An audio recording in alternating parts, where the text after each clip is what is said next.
சற்றுமுன் கிடைக்கப்பெற்ற மிக மிக முக்கியமான செய்தி ஒன்று வெளியாகியுள்ளது. கூட்டம் கூட்டமாக அதிமுகவில் இணையும் திமுகவின் நிர்வாகிகள் அதிர்ச்சியில். ஸ்டாலின் 2026 சட்டசபை தேர்தலில் திராவிட முன்னேற்ற கழகம் மிகப்பெரிய ஒரு தோல்வியே தழுவும் என்ற தகவல் தற்பொழுது அதிமுகவில் திமுகவின் நிர்வாகிகள் இணைந்தபோதே நம்மால் புரிந்து கொள்ள முடிகிறது. மக்கள் திமுகவின் மீது கடுமையான கோபத்திலும் அதிருப்தியிலும் இருக்கிறார்கள். இதற்கு மிக முக்கியமான காரணமே 2021 சட்டசபை தேர்தலில் திமுக சொன்ன பல வாக்குறுதிகள்.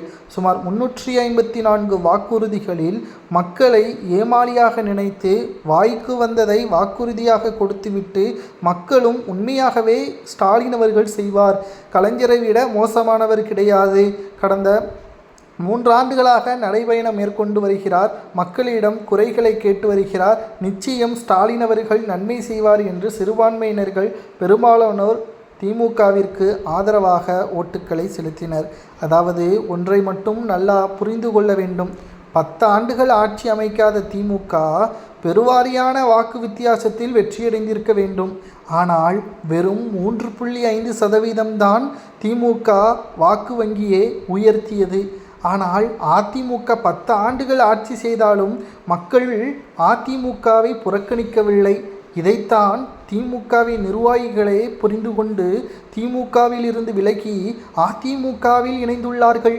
அதாவது மக்கள் 10 ஆண்டுகள் ஆட்சி செய்தாலும் கூட அதிமுகவின் மீது கோபத்தில் இல்லை. சிறுபான்மையினர்கள் ஏதோ ஸ்டாலின் அவர்கள் நல்லது செய்வார் என்று அவர்களது மனதை மாற்றி திமுக ஆட்சியை கைப்பற்றிவிட்டது.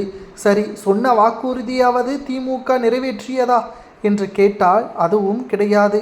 தற்பொழுது திராவிட முன்னேற்ற கழகம் மிகப்பெரிய ஒரு தோல்வியே தழுவ வேண்டிய ஒரு சூழலில் தற்பொழுது அமைந்திருக்கிறது. இதனால் அதிமுகவில் திமுகவின் நிர்வாகிகள் கூட்டம் கூட்டமாக திராவிட முன்னேற்ற கழகத்திடம் இருந்து விலகி அதிமுகவில் இணைந்துள்ளார்கள் என்ற தகவல் தற்பொழுது கிடைக்கப்பெற்றுள்ளது. 2026 சட்டசபை தேர்தலில் திமுக பெரும் தோல்வியை தழுவி அதிமுக வெற்றியடையும் என்று திமுகவிலிருந்து விலகியவர்கள் கூறுவது சரியா என்பதை மக்களாகிய உங்களது கருத்துக்களை கமெண்ட் வாயிலாக கூறுங்கள்.